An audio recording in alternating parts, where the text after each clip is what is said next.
Bom de igreja, graça e paz.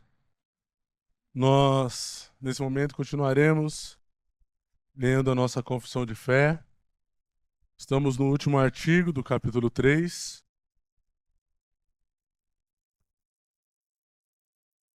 Nós vamos ler, se você quiser, pode acompanhar através do seu guia litúrgico. Capítulo 3 dos Decretos de Deus, artigo 6, diz assim: a doutrina desse elevado mistério da predestinação deve ser manejada com prudência e cuidados especiais, para que os homens que atendem à vontade de Deus revelada em sua palavra e prestando-lhe obediência, assegure-se de sua eleição eterna, com base na certeza de que foram eficazmente chamados. Assim, essa doutrina proporcionará a todos os que sinceramente obedecem ao Evangelho motivos para louvarem, reverenciarem e admirarem a Deus, assim como para serem humildes e diligentes e terem abundantes consolação. Irmãos, convido vocês a lerem depois os versículos posteriores. Não vou ler um por um para que não se estendam, mas o que iremos falar estão nesses versículos. No artigo 6, fala sobre a doutrina da predestinação. Nós falamos bastante já nessas semanas sobre isso, mas é a ideia que Deus já conhece e escolheu aqueles que serão salvos. Mas aqui também é uma verdade que deve ser ensinada. Devemos ter cuidado ao ensinar, ao falar sobre isso. Por que cuidado? É uma doutrina em que por vezes pode ser mal interpretada. Algumas pessoas podem pensar: se Deus já decidiu, Ele já tem decidido tudo, então não preciso fazer nada. Ou, o que eu posso fazer se já está tudo decidido? E isso é muito sério, porque não é isso que essa doutrina fala. Isso nos levaria a uma acomodação, a uma preguiça espiritual. Nos levaria, talvez, a viver em pecado de maneira bagunçada. Afinal, já estou salvo, então posso fazer o que bem quiser. É interessante porque Paulo, em Romanos 6, ele já antecipa essa distorção. Ele fala: que diremos, pois? Continuaremos no pecado para que a graça se multiplique? Ele mesmo responde: de forma nenhuma. A doutrina da graça não nos dá o direito, ou não está nos convidando a viver uma vida em pecado, em bagunça, mas está nos chamando também uma responsabilidade. A predestinação não anula a nossa responsabilidade pessoal. Nós falamos bastante já sobre isso. Pelo contrário, quem obedece a Deus e segue o Evangelho pode ter certeza da sua salvação. O Senhor nos convidou, e isso, Ele nos chamou para a tua luz. Ele nos tornou filhos. Mas isso não nos leva a viver uma vida de bagunça. Mas a certeza que Cristo Jesus morreu na cruz e nos lavou, também podemos ter a segurança da salvação.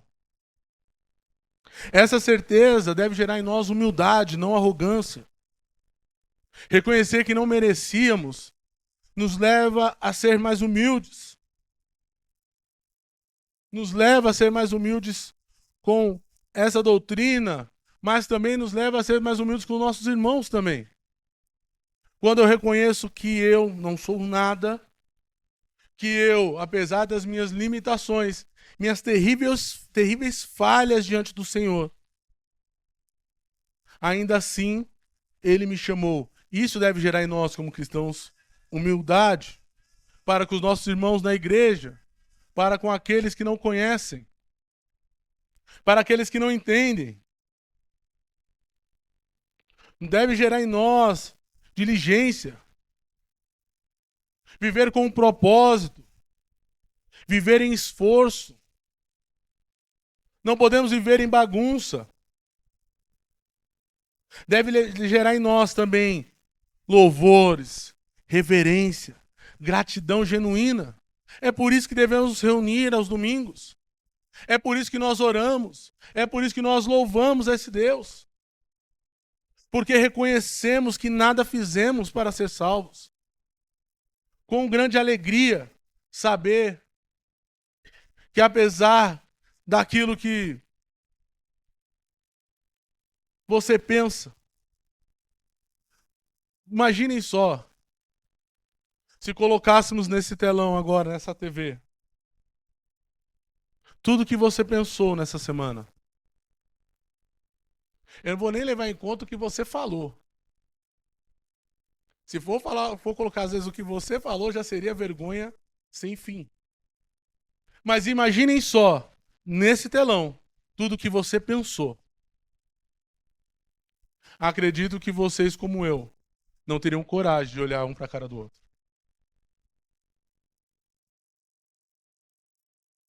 E diante disso, e diante de pessoas tão miseráveis, o Senhor nos chamou. O Senhor nos convidou para a tua luz. Ele não só nos convidou, mas Ele também nos deu os meios para isso. Devemos também, meus irmãos, evitar curiosidade excessiva. Aí nós temos o texto, se eu não me engano está aqui, de Deuteronômio, está assim, 29, que fala que as coisas encobertas pertencem ao Senhor, ao nosso Deus, mas as reveladas pertencem a nós. Cabe a nós nos atentarmos àquilo que o Senhor já nos deixou revelado.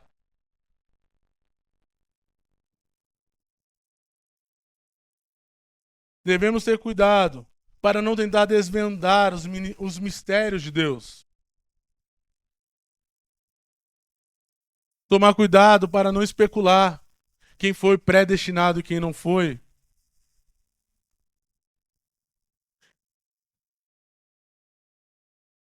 Focar no que já foi revelado a nós. Devemos evitar fatalismo. Como foi falado no começo. Tudo já está decidido, então nada importa. Devemos evitar divisões entre os cristãos. Se Deus, sabe, não pensar que se Deus já escolheu, aliás, criarmos uma elite de predestinados. Por vezes criamos uma elite, orgulhosos, dizendo, graças a Deus, que eu não sou esse gentil. Graças a Deus, que eu não sou como esse arminiano. Devemos tomar cuidado para não criar uma elite de predestinados. Gerar um sentimento de superioridade espiritual. Afinal, o que fizemos para merecer? Então, por qual motivo nós devemos nos orgulhar? Por qual motivo nós devemos nos sentir superiores? E devemos também, meus irmãos, devemos tomar cuidado com a negligência missional, de levar o evangelho. Já ouvi de alguns irmãos dizer, se Deus já escolheu, por que então evangelizar? Continue, meus irmãos, a evangelizar. Foi isso que o Senhor ordenou a fazer. Então, por isso fazemos. Como foi falado anteriormente, nós não sabemos quem são os predestinados. Por isso nós pregamos, para que o Espírito Santo de Deus faça a sua obra. Graça e responsabilidade é um paradoxo equilibrado. A graça nos torna seguros, meus irmãos. Mas essa segurança não pode se tornar uma desculpa para que vivamos de qualquer forma. Gera humildade e diligência. Gera uma transformação de vida. Não é bagunça. Não é licença para pecar. Mas sim é motivo para obediência. Exige uma ruptura com o pecado. A graça não anula o fato que devemos viver em santidade. Pelo contrário, nós somos libertos do pecado. Não somos mais escravos dele. Portanto, devemos viver de uma maneira diferente, em obediência.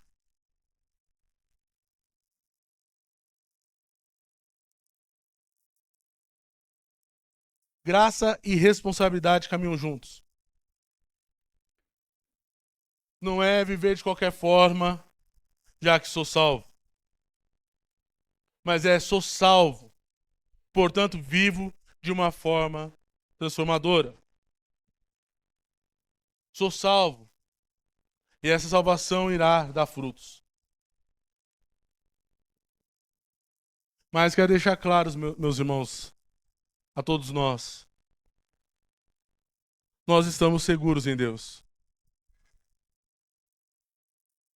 Portanto, há muitos motivos para nos alegrar nessa manhã.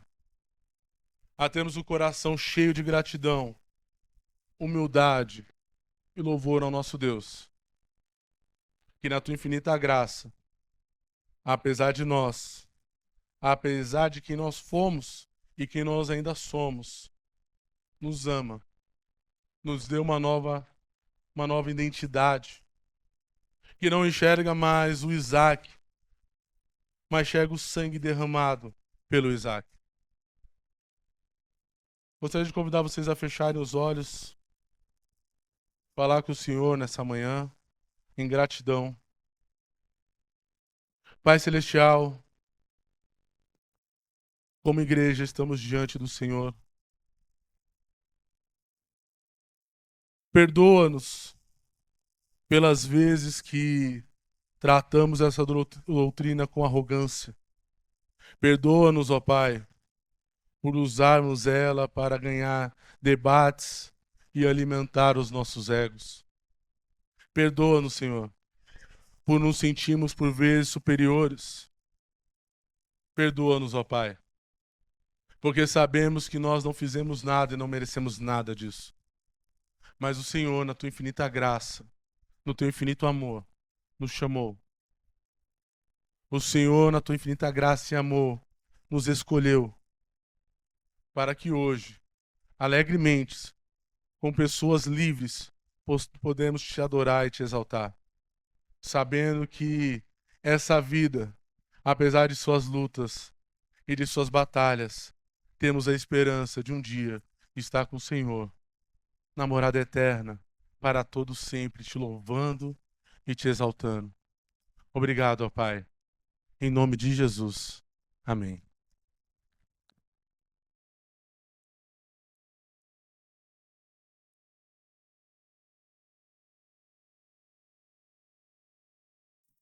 Bom dia, meus irmãos. Dá um bom dia aí para a pessoa que está do seu lado, cumprimenta ela. Já abra a sua Bíblia lá em Hebreus, capítulo 10, verso 1. Estamos continuando a nossa exposição da carta aos Hebreus. E hoje nós vamos fazer metade desse capítulo 10. Na semana que vem nós encerramos. E aí, capítulo 11, nós vamos fazer aí um mini tema dos heróis da fé ao longo do mês de julho, até comecinho ali do mês de agosto. Vai ser bem legal também. Então, não deixe de continuar a ler na sua casa o livro e meditar sobre ele, para que também a gente possa chegar aqui no culto e estarmos atentos e aprender mais do Senhor. Capítulo 10 de Hebreus, verso 1, diz assim para nós: a lei traz apenas uma sombra dos benefícios que hão de vir, e não a sua realidade. Por isso, ela nunca consegue, mediante os mesmos sacrifícios repetidos, ano após ano, aperfeiçoar os que se aproximam para adorar. Se pudesse fazê-lo, não deixariam de ser oferecidos, pois os adoradores, tendo sido purificados uma vez por todas, não mais se sentiriam culpados de seus pecados. Contudo, esses sacrifícios são uma recordação anual dos pecados, pois é impossível que o sangue de touros e bodes tire os pecados. Por isso, quando Cristo veio ao mundo, disse: sacrifício e ofertas não quiseste, mas um corpo me preparaste. De holocaustos e ofertas, pelo pecado não te agradaste. Então eu disse: aqui estou. No livro está escrito ao meu respeito: vim para fazer a tua vontade, ó Deus. Primeiro ele disse: sacrifícios, ofertas, holocaustos e ofertas pelo pecado não quiseste, nem deles te agradaste, os quais eram feitos conforme a lei. Então acrescentou: aqui estou. Vim para fazer a tua vontade. Ele cancela o primeiro para estabelecer o segundo. Pelo cumprimento dessa vontade, fomos santificados por meio do sacrifício do corpo de Jesus Cristo, oferecido uma vez por todas.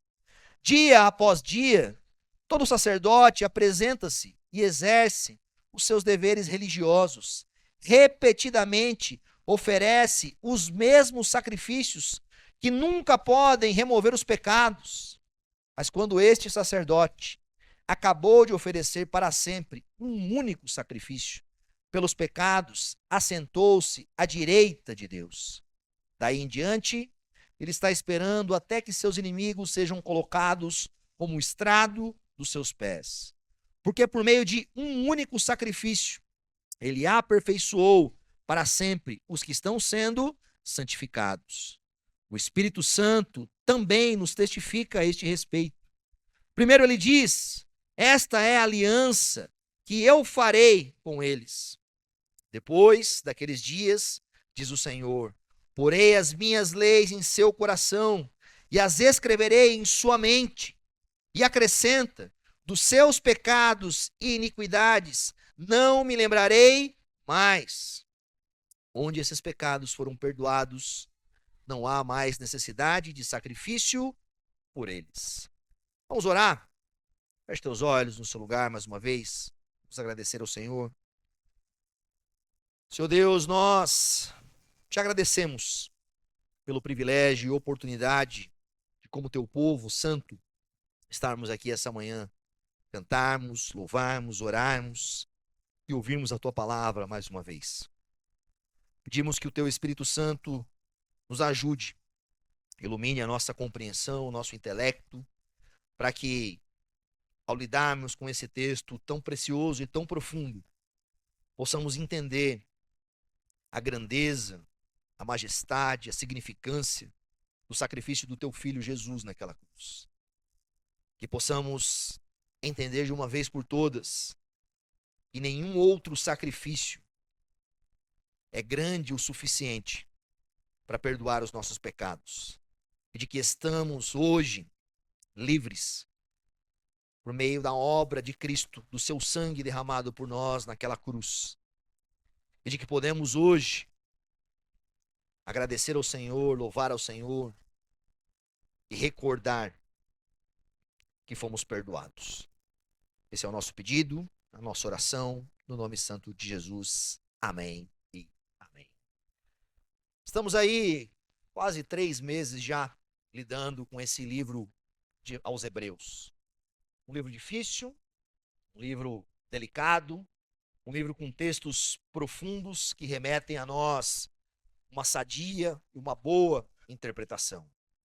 Um livro escrito por um autor desconhecido, mas para um povo conhecido. Um autor que nós não sabemos o nome, mas que ele sabia o nome, sabia a forma como aquelas pessoas viviam. Um autor que conhecia profundamente as Escrituras.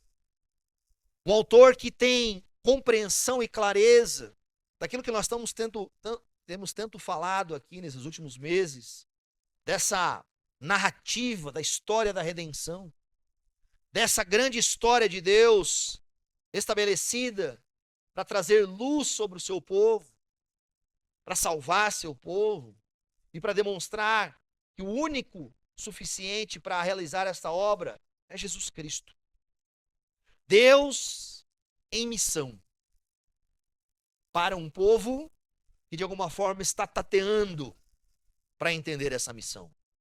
O que o autor de Hebreus está fazendo é tentar ilustrar como essa missão está acontecendo, mas como ela foi profundamente realizada na pessoa e obra de Cristo Jesus. Quando o autor inicia ali o capítulo 10, dizendo para nós, a lei traz apenas uma sombra. Aqui nós precisamos ter um cuidado. Por quê? Porque o que vem na sua mente quando você lê o que o autor está dizendo sobre a palavra lei, o termo lei? É muito comum, às vezes, a gente separar lá no Pentateuco a lei como se fosse algo exclusivo, por exemplo, dos 10 mandamentos, ou de ordenanças X e Y. Não que a lei não contenha isso.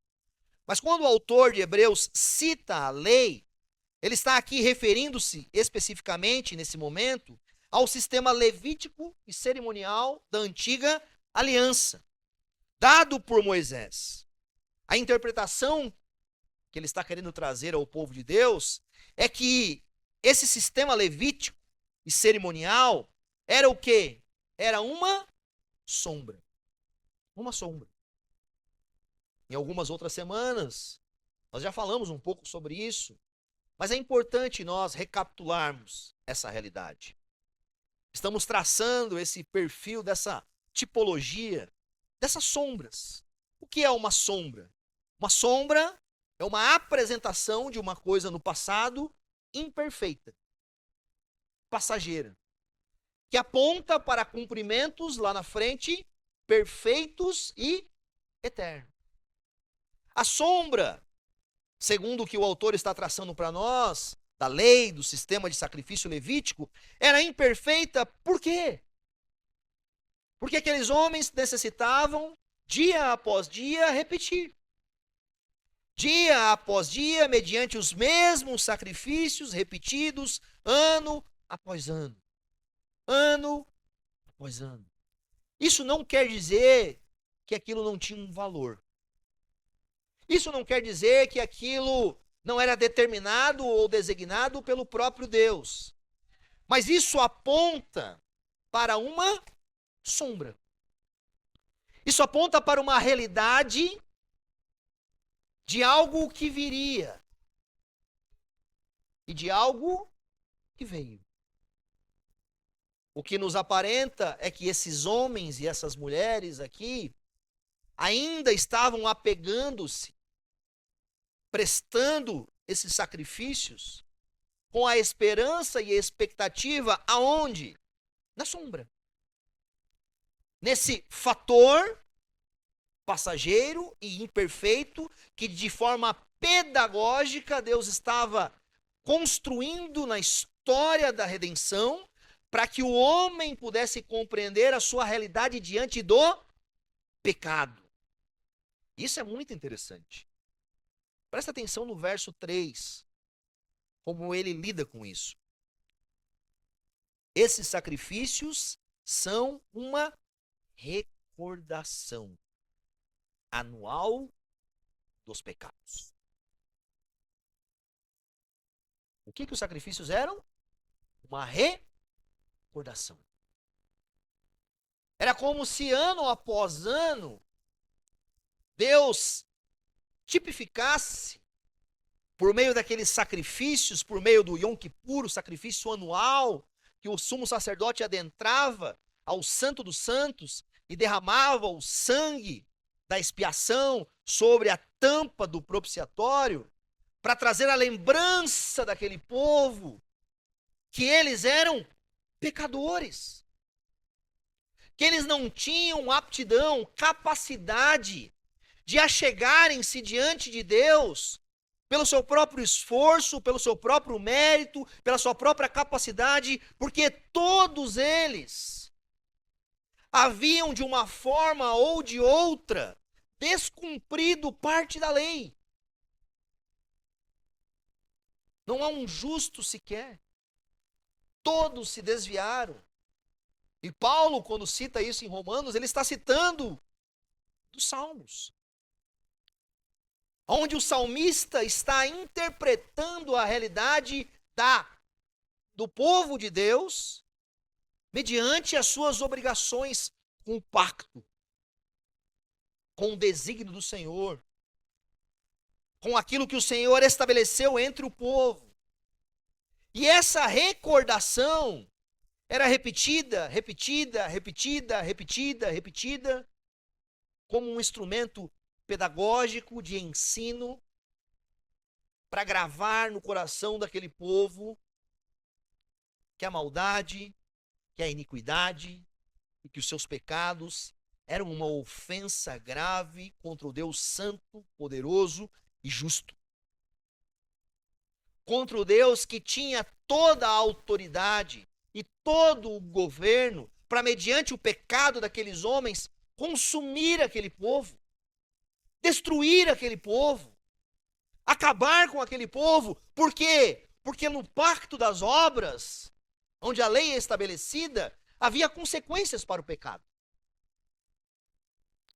Havia uma realidade para o pecador. Havia sobre a consciência deles um peso. A consciência daqueles homens. A Bíblia nos fala muito sobre esse termo e essa palavra, consciência. Era um sinal de alerta. Acusando, trazendo à consciência deles uma dor, um sentimento, uma convicção de que alguma coisa estava errada. E a lei cerimonial expressava essa realidade de forma visível. Trazia a consciência interna para uma visão externa. Trazia de forma pedagógica, ilustrativa, diante do povo, uma demonstração clara de que a consciência que os condenava e de que exigia deles a morte, estava sendo agora apaziguada de certa medida, ou prometida, profetizada, por meio daqueles animais que estavam ali, que não necessariamente o animal por si só, o seu sangue perdoava os pecados, mas apontava para alguma coisa. Apontava para algo. O autor de Hebreus faz uma citação aqui do Salmo 40, do verso 5 ao verso 8, ele cita o Salmo, e ele mesmo o interpreta. O salmista lá atrás já sabia que sacrifício e oferta não quiseste. Que os sacrifícios especificamente, que aqueles holocaustos pelo pecado, não podiam e não tinham a capacidade por si só de perdoá-los. Mas que Deus está apresentando, por meio daqueles ritos e daquela cerimônia, uma expectativa e uma esperança de que futuramente, por todas, ele faria isso acontecer. E ele aplica esse Salmo 40 à pessoa de Jesus Cristo. O Salmo foi citado por Davi. Davi professa o Salmo. E é muito interessante, vale a pena nós entendermos um pouco isso. Aliás, pode abrir o Salmo de número 40 lá na sua Bíblia, para você ver que existe uma diferença significativa entre o que o salmista falou com o que o autor de Hebreus falou. Salmos 40, verso 6. Sacrifícios e oferta não pediste, mas abriste os meus ouvidos. Presta atenção nisso. Olha como o salmista proferiu as suas palavras. Mas abriste os meus ouvidos. E aqui o nosso autor de Hebreus vai dizer que um corpo me preparaste. Você percebeu a diferença? Naturalmente, hoje nós, com toda a disposição que temos de material, de traduções, nós sabemos que esta tradução de um corpo me preparaste é a tradução da Bíblia grega Septuaginta, que traduz isso dessa forma. A Bíblia que você tem em mãos é hoje uma tradução das línguas originais, do hebraico.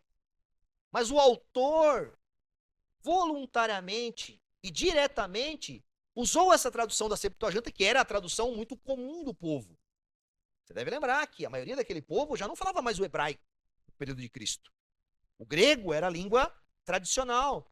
E os recortes das escrituras que circulavam entre o povo era isso. Mas o autor, ele já está interpretando de que Davi lá atrás, enquanto proferia palavras, obviamente, dentro de uma realidade da vida de Davi, Davi já apontava tipologicamente, porque Davi era imperfeito. Davi não era o homem que iria, de alguma forma, cumprir plenamente a promessa. O autor está mostrando para nós que as palavras de Davi são cumpridas em Cristo. Em Cristo. E é interessante que ele fala, por isso quando Cristo veio ao mundo disse. E você pode procurar nos 4 evangelhos, nenhuma vez Jesus vai citar o Salmo 40 dos seus próprios lábios. Não vai. Mas o que ele está interpretando? E presta atenção nisso. Isso é interessante para nós. O autor aqui, inspirado pelo Espírito Santo, ele é hábil e capacitado para ler um texto lá atrás e dar a interpretação para nós hoje. Fazendo aquilo que nós chamamos de tipologia. Nós devemos tomar o cuidado. Que às vezes nós criamos alegorias. Nós queremos pegar um texto lá atrás e contar uma história que não encontra a sua contrapartida em nenhum lugar. Mas esse autor podia. E ele vai citar, por exemplo, acontecimentos aqui. No livro está escrito ao meu respeito, vim para fazer a tua vontade. De onde que remete essas coisas sobre a pessoa de Cristo? Jesus fala aos fariseus. Se vocês crescem em Moisés, vocês creriam em mim. Porque tudo que está escrito na lei, nos escritos e nos meus profetas, fala a meu respeito. Jesus também fala, eu vim para fazer a vontade daquele que me enviou. E a vontade daquele que me enviou é que eu desse minha vida em resgate de muitos. Jesus também fala quando ele vai lá junto ao pessoal dentro de uma sinagoga e ele abre o livro da lei e ele diz que aquele texto estava se referindo a ele. Nós percebemos aqui que esse autor está querendo fazer o quê? Ele está recorrendo aos próprios textos dos hebreus para demonstrar para eles que Deus está trazendo luz, que essas promessas de Deus, já descritas na lei, já descritas nos profetas, já descritas nos poetas, está se tornando claro e específico, sendo desvendado de uma vez por todas na pessoa de Jesus Cristo, que veio, que se fez carne. E é muito interessante isso. Porque ele está falando aqui para nós da encarnação. Ele está falando desse mistério da encarnação. Ele está falando para nós que Cristo assumiu um corpo humano. Que Cristo assumiu debaixo da lei uma expressão verdadeira de um ser humano. Para quê?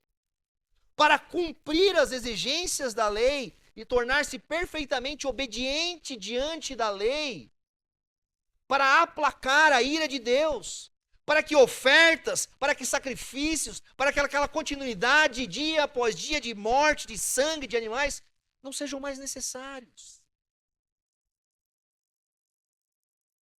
Porque se aquele povo precisava ano após ano estabelecer isso como uma recordação anual, lá no verso 9, quando Jesus vem, o autor vai dizer que ele cancela o primeiro para estabelecer o segundo. Nós já falamos isso um pouquinho no capítulo 9, e que é muito importante para nós entendermos essa realidade. Capítulo 9, verso 16, paralelo desse verso, diz a nós que no caso de um testamento é necessário que se comprove a morte daquele que o fez, pois um testamento só é válido no caso de morte, uma vez que nunca vigora enquanto está vivo quem o fez. Como que Jesus cancelou? Como que Jesus pôde? Como que o próprio Deus pôde aplacar, destituir, cancelar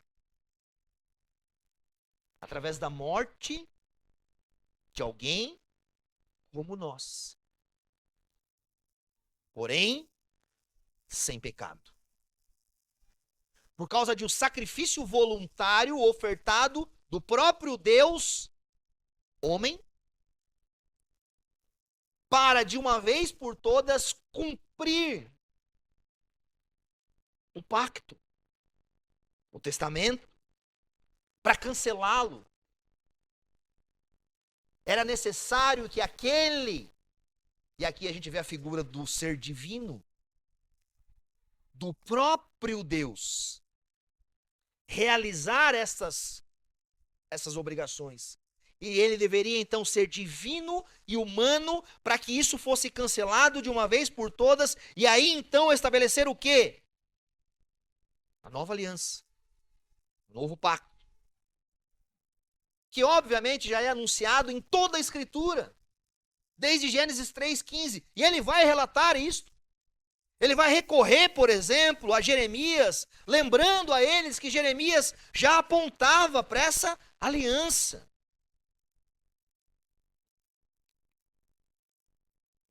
Ele cancelou por meio do sangue, do sacrifício, do corpo de Jesus Cristo oferecido de uma vez por todas. Esse dia após dia os sacerdotes faziam isso, repetiam isso, e não podiam remover pecados. Esse que agora veio, esse que realizou, esse que apresentou-se, esse que se tornou carne entre nós, esse é o Messias, o prometido. E este, por meio de um único sacrifício, mas um grande sacrifício, mas um melhor sacrifício, mas um perfeito sacrifício, mas não mais a sombra daquilo que a lei projetava, mas a realidade visível.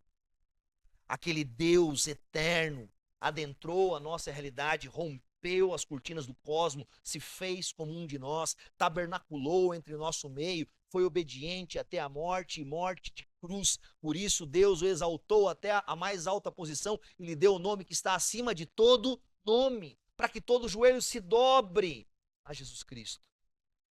E é intrigante, porque a consumação do sacrifício tem um resultado. Qual é o resultado? Jesus se assentou-se à direita de Deus. Essa semana, para quem está participando do nosso estudo na segunda-feira, a partir das 8 horas, a gente está estudando o Credo Apostólico. Eu vou entrar especificamente na parte da cristologia, onde nós declaramos por meio do credo que Jesus Cristo morreu, ressuscitou e se assentou à direita de Deus. Lá eu vou falar um pouco mais sobre isso, mas algo que é importante para nós, e nós já lidamos com isso em Hebreus 2, porque lá ele já tinha citado algo. O que isso remete a você? Os sacerdotes nunca sentavam, nunca terminavam, nunca descansavam. Era dia após dia, dia após dia, dia após dia, continuavam. Era um exercício pedagógico diário, constante, demonstrando que sacrifícios e oferta de animais que não eram da mesma natureza que nós, nunca poderiam aplacar a lei de Deus, mas que um de nós, o próprio Cristo, homem agora, pôde fazer isso, e por meio do seu sacrifício, não é mais necessário que aqueles homens tenham que se manter em pé, cumprindo, repetindo esses sacrifícios dia após dia, porque Deus agora está à destra de Deus. Deus também. Jesus está à direita de Deus. Está à direita de Deus, demonstrando que aquela sombra foi terminada. Que aquela ilustração, que aquela quantidade de sangue foi realizada de uma vez por todas no sangue precioso do nosso Senhor, que está sentado no lugar de maior autoridade cósmica. Aqueles homens ainda tinham em sua mente muita limitação, porque esperavam que esse Messias fosse um rei humano, se sentasse ali fisicamente no trono de Davi, reinasse sobre aquelas pessoas, mandasse embora os romanos, tomasse novamente toda a terra de Israel para eles e de alguma forma desse àquele povo uma libertação única e visível e pequena de um simples pedaço de terra, e não que não é importante. Mas Jesus, ao se assentar à direita de Deus, ele recebe a autoridade sobre todo o cosmos. Não só sobre a pequena Jerusalém, não só sobre aquele pedaço de terra no Oriente Médio, Oriente Próximo, mas sobre todo lugar, sobre toda língua, sobre toda raça, sobre todo ser, sobre todo aquele que tem fôlego de vida. Quando Jesus se assenta à direita de Deus, o que o texto nos mostra é que Deus recebe como perfeito e completo o sacrifício de Jesus Cristo e dá ao seu Filho, que está à sua destra, que está à sua direita, da sua mão forte, dá a ele o cetro de justiça para que ele governe sobre toda a terra. É como se o autor estivesse falando assim: meu Deus, vocês estão indo lá procurar o sumo sacerdote. Vou fazer uma aplicação para nós. Vocês estão indo lá procurar o apóstolo X, o fulano X, que tem uma oração assim, que tem isso assado.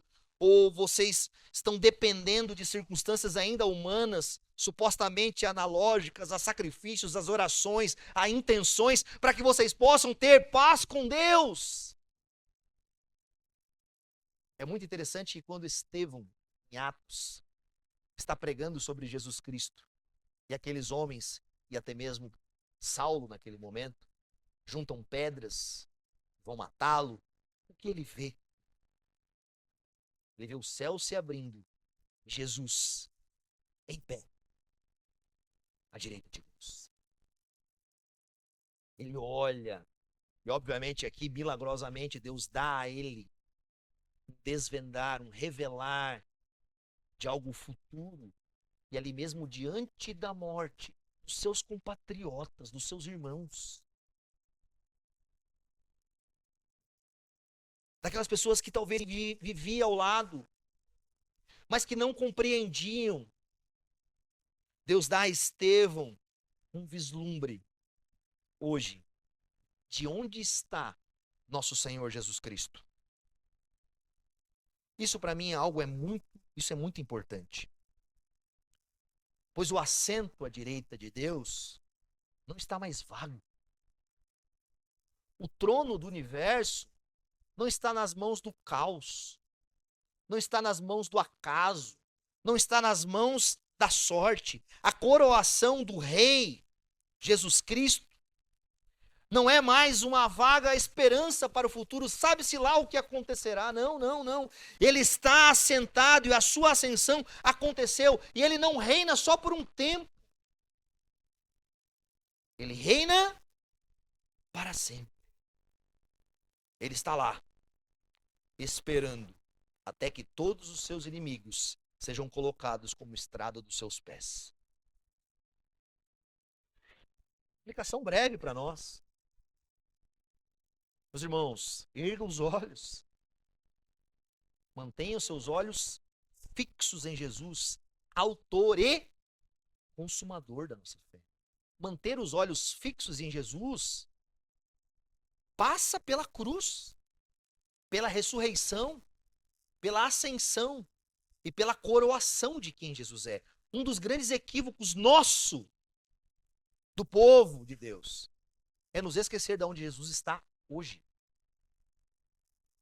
É fato que Jesus é o servo sofredor, que suportou a maldição da lei que era nossa. Mas esse servo sofredor ressuscitou. Foi levado aos céus e está à destra de Deus, está à direita, está governando, para que no dia da sua crise, para que no dia da sua ansiedade, para que no dia do seu medo, da sua insegurança, da sua incerteza, de olhar para a sociedade, de olhar para a política, de olhar para os governos, de olhar para tudo aquilo que nos rodeia, e a gente olha para tudo isso e fala, onde isso tudo vai parar?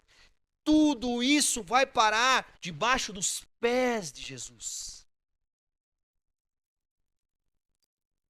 Tudo isso vai ser aniquilado, toda a maldade, toda a impiedade, toda a incerteza, toda a insegurança, todo o medo, toda a tristeza, toda a dor, toda a lágrima.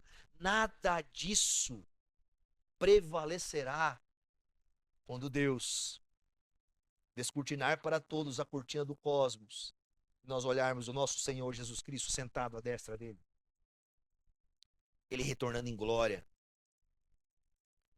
não para tomar a força, porque tudo é dele, mas para demonstrar que tudo sempre foi dele. Tudo é dele, tudo é para ele. E isso aconteceu única e exclusivamente porque Cristo é superior a qualquer outro sacrifício, a qualquer outra oferta, a qualquer outro meio. E apelando para Jeremias, citando ele, eu quero pegar o verso 17 e ler para nós, e aqui a gente vai caminhar para o final, quando ele diz, e acrescenta, dos seus pecados e iniquidades não me lembrarei mais. Onde esses pecados foram perdoados, não há mais necessidade de sacrifícios por eles. O que os sacerdotes faziam? O que era a lei levítica no seu exercício? Era uma lembrança contínua, uma recordação anual dos pecados. O autor recorre a Jeremias, um profeta, para demonstrar que o Senhor já estava apontando para que um dia ele não mais se lembrasse. Para que a consciência do povo de Deus, ao olhar para a cruz do nosso Senhor Jesus Cristo, pudesse de uma vez por todas ser apaziguada e entender que este lembrar não é que Deus, ele esquece. Não é que Deus, ele, de alguma forma mágica, ele, fez mesmo. Não, não é isso. É que esse lembrar não é que ele mais conta esse pecado sobre mim e sobre você. Quando Cristo morreu em nosso lugar, ele morreu como um sacrifício perfeito. Para homens e mulheres imperfeitos. Para homens e mulheres que continuamente pecam. Que pecam hoje. Que pecam amanhã. E que devem fugir do pecado. E que devem confessar seus pecados. E que devem lutar contra a carne para terem uma vida correta e santa diante de Deus. Mas quando não conseguem fazer isso, eles recorrem à aliança pactual que Deus fez com eles. De prometer que no dia do juízo, Ele não vai contar esses pecados contra mim e contra você. No dia do trono, do governo de Deus, quando Cristo voltar, nós teremos o sangue de Cristo sobre as nossas iniquidades. E por meio disso, Deus não vai se lembrar da nossa iniquidade, mas vai, por meio da obra de Cristo, ao olhar para nós, imputar a perfeita justiça de Cristo a nós e se lembrar da cruz do nosso Senhor Jesus Cristo. Porque Deus amou o mundo de tal maneira que deu o seu Filho. Onde esses pecados foram perdoados, não há mais necessidade de sacrifícios por eles. Uma aplicação final para nós. Se você vem no culto para perdoar seus pecados, você está para se achar digno diante de Deus e encontrar em Deus salvação por causa que você está aqui, você errou o alvo. Nós não estamos aqui por isso, por mais que nós confessemos os nossos pecados aqui. Mas nós estamos aqui para lembrar. Olha só que interessante. Olha, o paralelo é bonito demais. A teologia bíblica nos ajuda a entender isso. Lá, na antiga aliança, havia uma recordação diária por meio do exercício da lei e dos sacrifícios para que o povo recordassem do seu pecado. Hoje, na nova aliança, nós viemos aqui como povo de Deus e não precisamos mais fazer nenhum tipo de sacrifício. E recordamos agora o sacrifício de quem? De Cristo. Para nos manter convictos do amor dele por nós. Por isso que o culto é importante. Por isso que estar aqui é parte da nossa vida com Deus. Nós estamos aqui fazendo o quê? Recordando do seu amor, da sua graça, do seu sacrifício, constrangidos. Ninguém precisou trazer animalzinho nenhum. Se eu cantar melhor, se eu cantar pior, se eu pregar melhor, se eu pregar pior, obviamente que eu tenho que pregar certo. Se nós tivermos algum problema, às vezes a luz acabou, a circunstância acabou, Deus não vai contar sobre nós. Obviamente que Deus exige de nós que sejamos íntegros, corretos, que façamos um culto que agrade a Ele mediante as descrições que o Senhor dá na Escritura. Mas nós estamos aqui única e exclusivamente porque um dia, Deus abriu as cortinas do universo, enviou seu Filho amado, o qual morreu ao ponto de se escurecer aquela tarde, ao ponto de o soldado romano reconhecer, ao ponto de se rasgar a cortina do templo, ao ponto de estremecer todas as características desse cosmo natural, para que a gente lembre que há uma esperança para nós. E essa esperança é perfeita. E hoje você pode lembrar disso. Feche teus olhos no seu lugar, chorar por você. Senhor Jesus, nós reconhecemos a tua obra sacrificial em nosso lugar. Nós reconhecemos que naquela cruz o Senhor se colocou para receber a maldição da lei. O Senhor sofreu no seu corpo, mas também sofreu ao ser separado do seu próprio Pai, para que nós nunca soframos essa realidade. O Senhor foi esmagado, foi ferido, foi cuspido, humilhado, sem merecer nada disso. E o Senhor se ofereceu voluntariamente, não mais como um sacrifício de animais, mas como um de nós, mas como também o próprio Deus, o único que poderia perdoar pecados. E nós, Senhor, movidos pelo que o texto nos diz, nós recorremos a Ti. como o único sacrifício que pode nos libertar, nos purificar e nos dar, Senhor, a possibilidade de vivermos eternamente ao seu lado, sem mais nenhuma necessidade de exercermos sacrifícios humanos. Arranca de nós, Senhor, o legalismo, arranca de nós a meritocracia, nos humilha, mas nos lembra que o Senhor está hoje no trono do universo, reinando, e que um dia,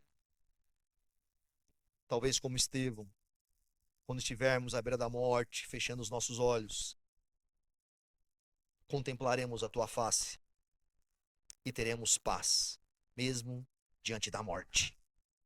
Essa é a nossa oração e o nosso pedido, no nome santo de Jesus. Amém e amém. Dá uma